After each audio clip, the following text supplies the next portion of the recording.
SigTalks, Episode 010, Creating a Vision of What We Want.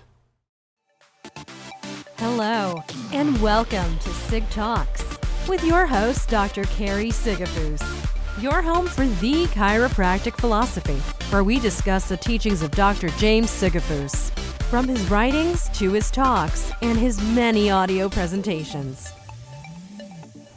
This episode of SigTalks comes from one of my father's consultation calls dated back in November of 2007. I've titled it Creating a Vision of What We Want.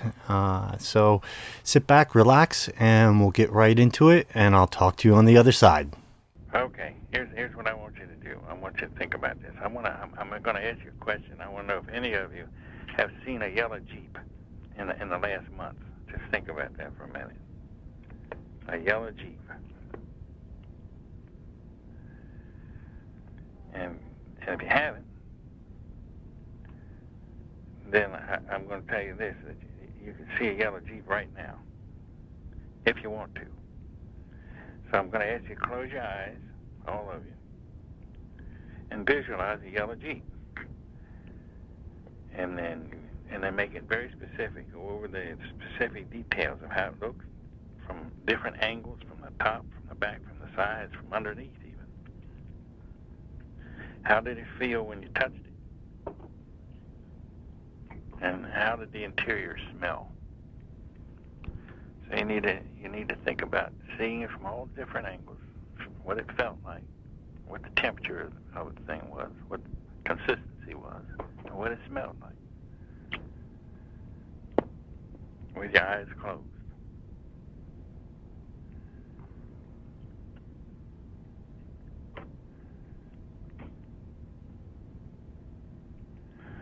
And now you can sort of open your eyes, but I'll tell you what I would like you to do for the next week or so. Just look and see how many yellow Jeeps you see. Just sort of keep count of how many yellow Jeeps you actually see wherever you are. Because here's the thing, that people see what they look for and want to make sense of what they see. What does it mean and where does it fit? What do I do with it, you know? And so what you have a tendency to look for is what appears on your radar screen is determined by belief and assumption. So I'm going to give you an example. I would say that probably the most common reason people don't earn more money, see more people in their practice, and accumulate wealth is that they don't see themselves capable of it. So if you don't see yourself being able to do it, you can't do it, and you won't do it. And the reason I asked you to see a yellow Jeep is, and then for the next week, see how many Jeeps you actually see. Once you start looking for something, and then realize that you can find a Jeep by closing your eyes, and you'll be able to see many more Jeeps because you're looking for them. And the reason I say that is you can close your eyes and see yourself building a business and collecting large amounts of money, whatever amount you want, and then start looking for it. And if you look for it, you'll see it. You'll find it.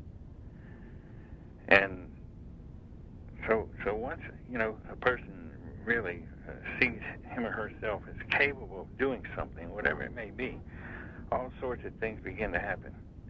And the number of yellow Jeeps, or the amount of available wealth, or the numbers of people that you're going to see in your practice, or the number of new people that come into your office in the world doesn't change at all. You just code your radar for the possibility.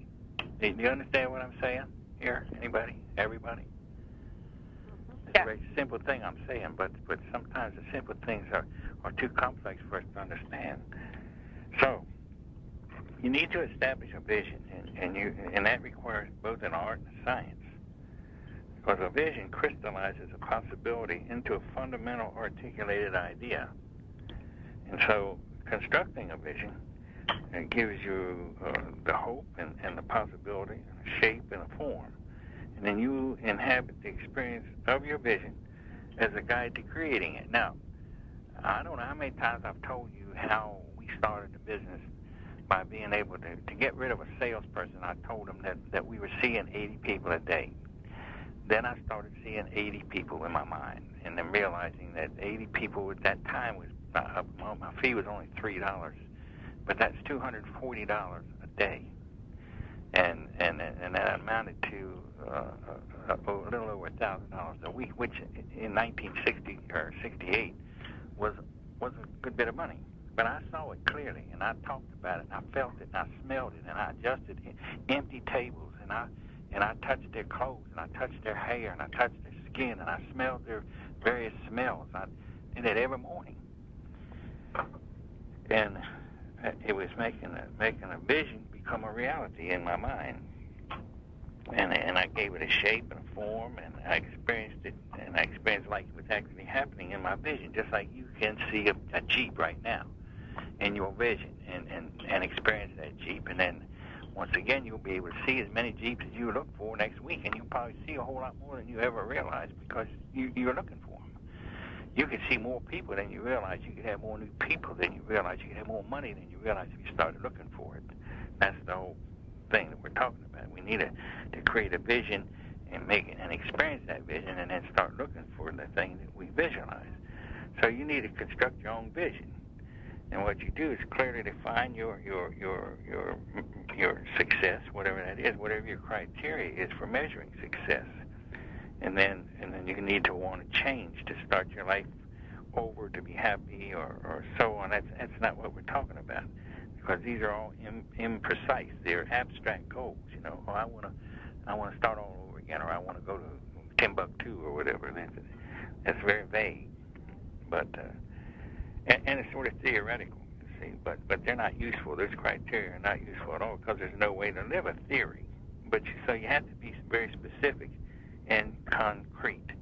So create positive terms for whatever it is. You know, create the numbers of people you want to see. Create the numbers of new patients you want. Create the amount of money you're going to collect weekly and monthly, and then make your criteria in a positive term of what you want and what you'll do. You can't just want something; you have to do it too. You know, faith without action is absolutely dead. So be entirely present to your experience of the vision.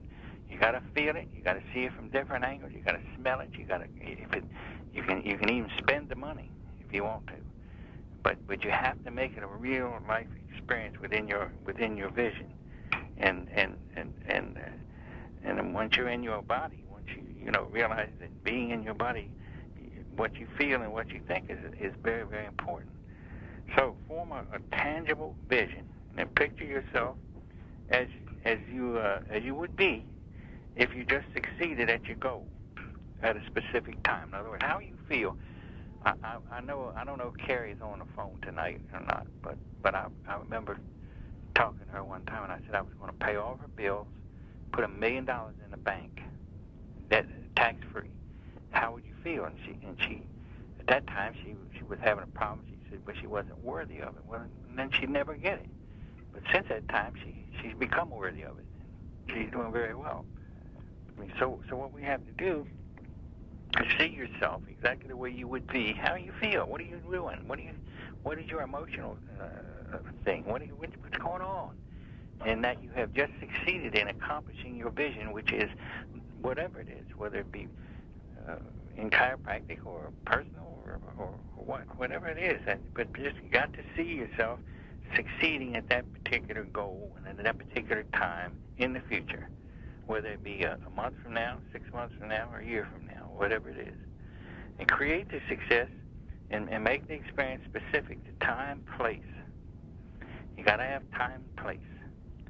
So how would you experience yourself and your body through all the five senses? What would you see? What would you hear? What would you smell? What would you taste? What would you touch? How would that be in experiencing this thing? So the next thing you need to do is to just hold the energy of the precise outcome that you just achieved and the feelings from it. See, that's the big thing. How do you feel? I mean, if you just think a thing and you just, I just saw it, I saw it, that's all. But you got to experience it. You have to experience it. You have to make yourself feel the way you would feel using all five senses, as though you had just really formally accomplished this thing. And then you'll find that makes a big difference. I use myself as an example once again. I actually saw the people in my mind. I felt them, I smelled them, I touched them, I talked to them, I adjusted them. I did full spine adjustments on the empty tables, and I did 200 or 300 of them every morning till I could actually. I mean, it was so real to me, that. And I would go from one room to the next. I didn't just stand in one room and do it. And then I would talk to them, and I would answer questions. They would ask me questions, and I would answer them. And I'd go pick up the phone and say, sure, you can bring in those people. And I just ran the whole thing. And it became a real thing to me. You follow what I'm saying? I wasn't just sitting there like a stoop. I was actually acting it out and playing it out and feeling it and got caught up in the emotion of it. And that's really what you need to do. And then you hold that. You hold that energy, that wonderful outcome that you just achieved and the feelings. Just hold it as long as you can possibly hold it, and then live it, and then talk about it.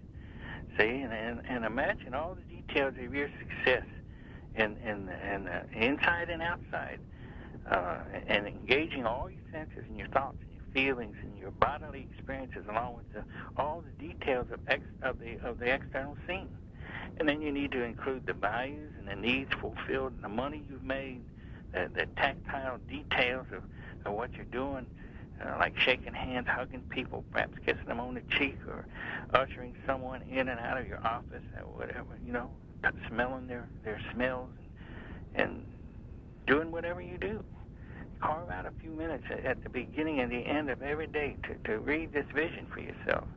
And then what you're doing is programming a message for success in your mind by creating the experience of having achieved it. Not wanting it, but actually having achieved it. And this vision statement that begins to, what it does is it creates an experience and an outline of a whole new story that you can live into, that you can become a part of.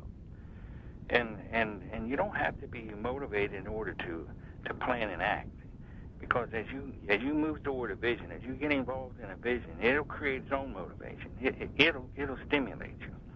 And you take professional athletes, they might drag themselves to the gym. I know in boxing, I used to fight in the Army, and I had to go train, and I hated to train. I didn't want to go in there and do it. And there's a lot of things I haven't wanted to do in my life. When I was in a gym for about 8 years. I hated it. I hated going in the gym. I didn't want to go, but I just beat myself in there. I dragged myself in there, and finally, when I would get in, and once I got started, and once I got into motion, then I became motivated, but not until. So you see, you can't sit around and wait for motivation to get moving. If you wait until you get the energy to exercise, for instance, it doesn't work. You have to go exercise in order to get the energy to exercise. Because when you go in there and actually start exercising, you're getting more energy to exercise more. If you just sit there on the bench, wait for you to get the energy to exercise, that's all you would do. You would sit in the gym and talk for a few hours and then get up and leave, because nothing is going to happen. So, if you got people who accomplished some pretty big things, and you sort of ask them what they did, and they all would answer with sort of the same thing. They just got up to do the next thing. And in retrospect, they recognized how important or how immense it really was. But at the time, they were just doing the next thing. And, so there are probably maybe several scientific proven reasons why bumblebees can't fly. You've heard that. Fortunately, the bumblebee doesn't know that, or it wouldn't fly. But if the bumblebee would listen to all the reasons why they can't fly, they certainly wouldn't. And the bumblebee routinely transcends factual evidence. And in the pursuit of its goal of flying, it doesn't spend time engaging and overcoming every principle that it doesn't have. It simply sets about flying and working through a problem. And every problem that stands in the way of flying doesn't result in flying, but resolving problems to come to the end of the path, and they don't create successful futures. So like the bee, your design is not external, it's internal, to be created. Your dream and your vision directs your journey. So if we were to cap that, what we're going to do is we're going to see the thing in our mind, and we're going to experience it. We're going to make it as real as is humanly possible. We're going to use all tactile senses, all the smelling senses, the visual senses, the hearing senses, and the tasting sense. And we're going to live that. We're going to make that so real, and then we'll go through the actions of it. Then we will then feel within ourselves all the bodily actions and the mental and the joy and everything that comes forth to having just succeeded in reaching a dynamic goal. And then once we get that feeling, then we're going to hold that energy, keep it, and repeat it and live it, and until then this actual experience will become a reality. That's how you do things. That's the end product of a vision. That's how I built the practice. That's how I'm sure that Paula built the practice. That's how so many people can overcome, because there's people that are seeing 200, 250 people a week, which is a nice little practice, but they want to see more. And so many people want to see at least 500 people. And you can't just want to do it. You have to be able to visualize it. And you have to experience the vision as though you would, and feel exactly the way you would after you have succeeded at it. And hold the energy within yourself long enough to be able to express it to the world, and then it'll come to you. Now, that's not real hard, is it? Does anybody think that that's undoable or difficult? Would you say? Yes or no? No. Okay, well, there's really no reason why you can't do it then, is there? So, here's another thing that we need to do is we all have problems. Every one of us has a problem, but let me just run this through. All of you put on red glasses, okay? And we all have red glasses. So everything you look at is going to be what color? I'm not talking about everything you look at is going to be red, isn't it? I'm talking about the lens being red, not the frames. So let's just imagine you're wearing that you got red lenses in your glasses, so that everything you see looks red. And you've been wearing these glasses for so long that you've forgotten you have them on. And you're convinced that what you really see is red. You have a problem. And the color of your office, all your walls in your office is red. And you'd rather than be bright white, for instance. So what's the obvious solution? To go out and buy paint, right?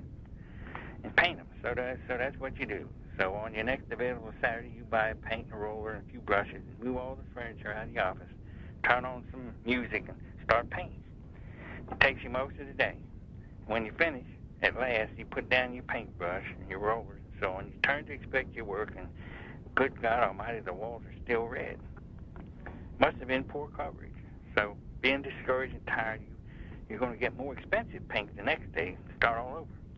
And you do. And so you get a more expensive paint or roller, top-of-the-line paint, and spend most of Sunday repeating the process, and the walls are still red. Now you're even more discouraged because you think the problem must be with you and your painting skills, or maybe your staff. So during the week, you search the internet to find a painting coach. Begin taking painting lessons and schedule weekly coaching calls. But no matter what you try or how hard you work, for some reason, you never seem to be able to achieve those bright white walls that you can picture so clearly in your mind. And so, of course, if you only had known you were wearing red glasses, you'd have taken a critically important first step before buying all that gear and going through all that stuff. You would have removed the glasses, and when you did, you would have realized you already had those bright white walls you wanted, you see. And the walls, if they really did need painting, then once you painted them white, they would stay that way. So when you defined the problem as red walls, the only solution you could see involved was painting them. So let's apply that same thing to your money and to your finances. And once again, imagine that you're unknowingly wearing a pair of glasses with tinted lens. Only this time the lenses are not colored red, they're colored not enough. And so while wearing these not enough glasses, what we see when you go to your mailbox and find a commission check or an insurance check or whatever you call it for $50, you'll see it's not enough. What if the check is $500 or $5,000? Doesn't make any difference because you're going to see it as not enough. So if you define your problem as not enough money, the obvious solution is to go out and buy some more money and get money paint. And perhaps that's even why you began your your whole relationship with me, for instance, in the first place, to solve the problem of not enough money in your life. Perhaps you've been using, going to seminars and going to a variety of things as sort of a money paintbrush to repaint your not enough walls. But what if not enough money isn't really the problem? What if it's the not enough lens glasses that you're wearing? It just makes everything look not enough. And if you knew you were wearing not enough tinted glasses, what would be the critically important first step? Well, the first step that you would have to do is focus, because what you focus on, it grows. You see, it magnifies. That which you look at magnifies. So if we're unknowingly wearing not enough glasses and we define our problem as not enough, then not enough will continue to be our focus, and what we focus on is going to continue to grow. So what not enough is going to keep getting bigger and bigger and bigger and bigger. And it's exactly what's going to continue to grow and expand in our life. So and that's, it could be money, it could be numbers of patient visits, it could be new patients, it could be any of those things. So if we look at the thing, as most people consider $1 million as an incredible amount of money, and there's only a few people that can amass it, and you have to hit the lottery to get that.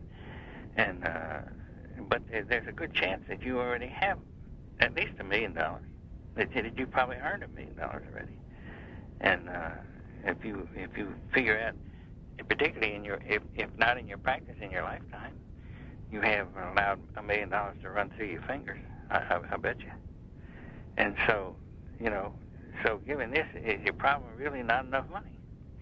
Or could it be that you're not enough tinted glasses are preventing you from using the money that you have in ways that would support and expand your abundance?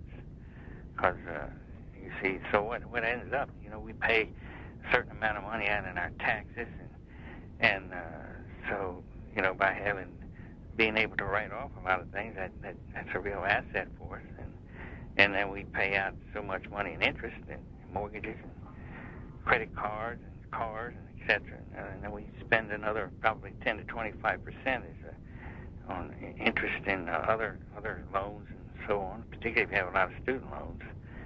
So we end up with about, after we pay all these taxes and interest and so on, we end up with about 5, maybe 15% if we're lucky, of our lifetime earnings to live on and to invest. So the problem isn't that we don't make enough money. It's that we give away more than 75% of it. We give away most of it. And here's the real problem. So let's say you succeed in making more money. Unless you learn how to use your money in new and abundant ways, you'll simply give away 75% of your higher income. And you'll still be left with what you perceive as not enough money. So, when you're wearing red lens glasses, it won't matter how much you paint the walls or how expensive paint you buy, because you're never going to achieve white walls. And there's just no denying that one of the advantages that your chiropractic business gives you is the ability to make more money, a lot more money. And at the same time, unless you learn how to spend and manage and grow your money in ways that are congruent with the abundance that you have, you'll never experience the freedom and the prosperity that's available. So rather than spend all your time and energy trying to make more money, the thing to do is to learn how to use and grow the money you already have. And that's how we're going to become more abundant. Not necessarily, hey, I am for you building your practice. I am for you seeing more people and bringing in more money. I am for you having a fee that is a decent fee, not a giveaway fee, but a fee that you should be getting. And I'm for you collecting $60, $70, $80, $90, $100,000 a month. I'm definitely for that. And so therefore, let's say that you're making $1 million or $1.2 million a year. What good would that be, to be very frank, if you gave away 75% of it, and you only managed to keep 10% of it? You still wouldn't be abundant. You'd be letting money slip right through your fingers. So what we got to do is take the money that we make and learn how to develop multiple streams of income, and income that from the money that we have, making more money from various streams and being able to manage it and use it in a manner that would that the money that you have will make more money. Sort of like having two rabbits. You can't have two rabbits of the same sex and expect to get bunnies. You got to have a male and a female, and you have a whole crew of rabbits before you know it. Same way with money. So we need to learn how to use it right, how to manage it properly, how to get it to grow. And we need to learn how to build our practice. We need to learn how to create the vision and experience our vision, live our vision, talk our vision, become the vision, feel the vision. And then that will transform itself into reality. And then the money will flow in, and as the money flows in, instead of giving away 75 to 80% of it or 90% of it, we're going to learn how to hold on to some of it. And so I think these are lessons that we need to really be aware of and take them step by step. First comes the vision, and then comes the use of that vision, the outcome, the crop of the vision is finances. So I hope y'all get that. I hope you feel it. I don't want you to just hear it. I don't want you to just tell me you understand. I want you to feel it. Feel it in your bones. Feel it in your nervous system. Feel it in your heart. Feel what you see. Smell it. Touch it. Experience it. You know, and then use the fruit that it bears very wisely, and then we'll all live happily ever after, just like Red Riding Hood or one of those guys. So, are we together on that, or yes or no? Do we have a yes on it, or we have a no on it? Yes. Yes. Okay, good. Well, Oh, yeah. all right, good. Well, it's real, it's very practical, and very doable. So everybody on this line can do those things. There's just nobody on here that cannot, unless you could not see a yellow Jeep, unless you couldn't see the yellow Jeep, unless you can't create a vision, unless you can't feel it, see it, and experience it, and live it, and then you may have a problem. That could be a problem for you. But if you can do all the above, then you don't have a problem. It's just a matter of doing it. And then once again, you know, if you're giving away all the money to take in, you're working and making $1 million, but don't have anything left at the end of the year, you have a problem there because you don't know how to use your money. So take care of those things. That's very important. If you have any questions about it, call me, email me, do whatever. Let's work together on this thing, and so that we all have a better life. So with that, I'll say I'm going to quit, and I'll say good night to you, and I'm glad to talk to you. I hope everybody's safe. Every week as I dig through the piles of tapes and DVDs that my father's created, I get excited because most of the time I have no idea what he is going to talk about, and this week was no different. The fun part for me is not only getting to listen to my father, but also to figure out what the topic was for the week. When I chose November 2007 recording, it was very clear to me that this was a great choice. I mean, come on, how many of us don't wish that we had a better vision of what we wanted and where we wanted to go? Of course, as usual, this talk or phone conversation is directed at building your practice and improving your life. But it is much more, and the information that my father shared could be used in any aspect of your life. In breaking down what my father talks about in my consolidation segment here, which is what I'm calling them, I try to repeat some of the most important concepts that he touches on. Many times you'll hear me simply repeat what he says, but most of the time I'm just putting what he says into my own words. It is important to remember that you must do the same thing. Listen to what Dr. Sigafoose is saying, and then listen to it again. My hopes for the podcast is that you use them as a study tool, and that you make my father's information your own, and you use it to make it your own. To me, that is the fun part of philosophy, or the study of philosophy. It is an idea with a strong base, but the understanding of it is different for each person who hears it.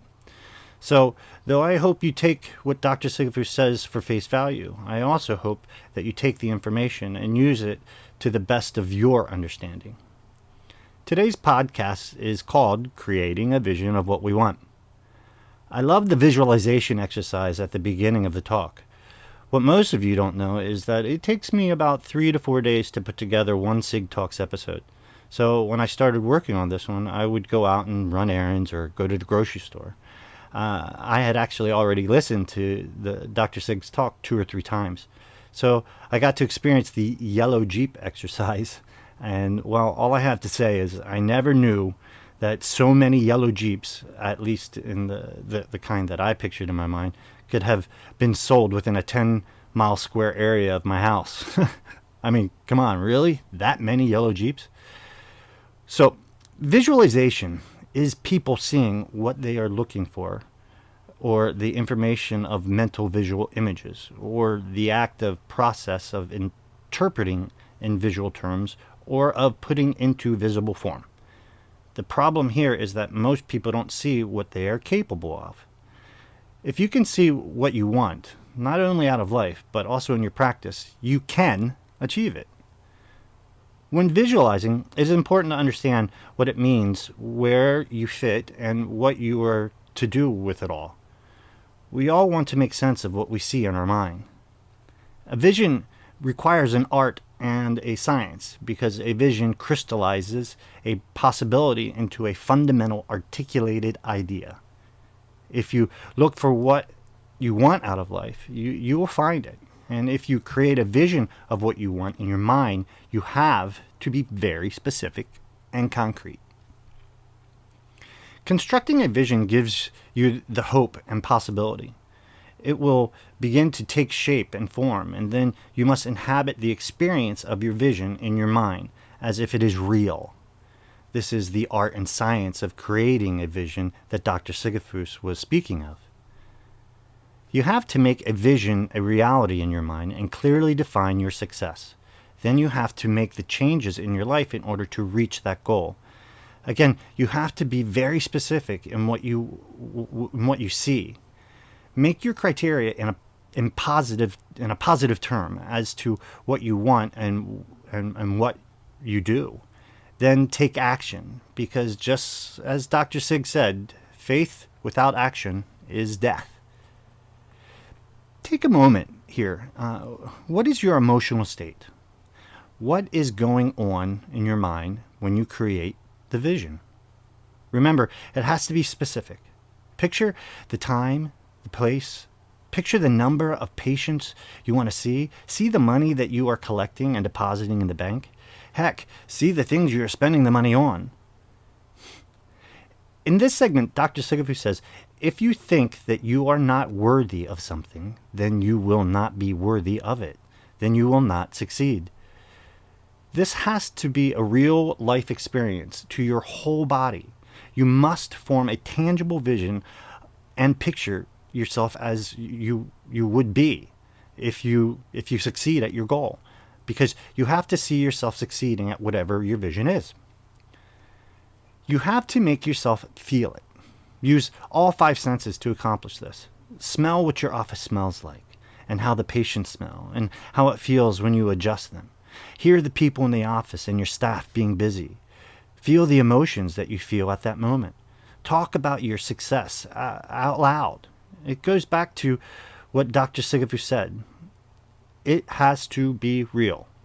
But this is not just a think it and it will happen. This is taking action on what you are seeing, smelling, touching, hearing, and feeling.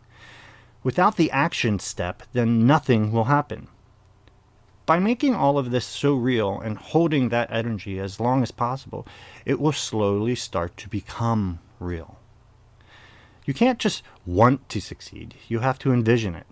There's a big difference between wanting and envisioning. Wanting is simply thinking about something and wishing for it. But envisioning something is making it real in all of your senses and focusing on it until it is brought into reality through the actions that you take, that you have pictured so clearly in your mind. Okay, I'm going to attempt to break down the part where he talks about the red-tinted glasses story. Sometimes our problem is right in front of our face, but we do not see it. What is it that's blocking you?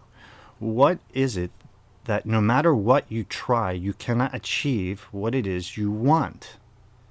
I think what Dr. Sigafoose is trying to get across here is that we live in a not enough mindset so much that is what we have created.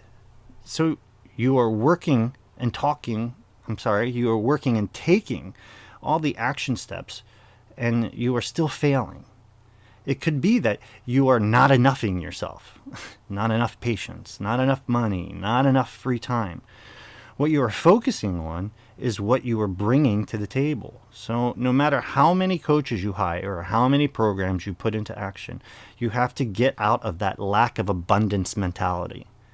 I hope that makes sense, because again, this is my own interpretation of what my father's story was trying to bring forth.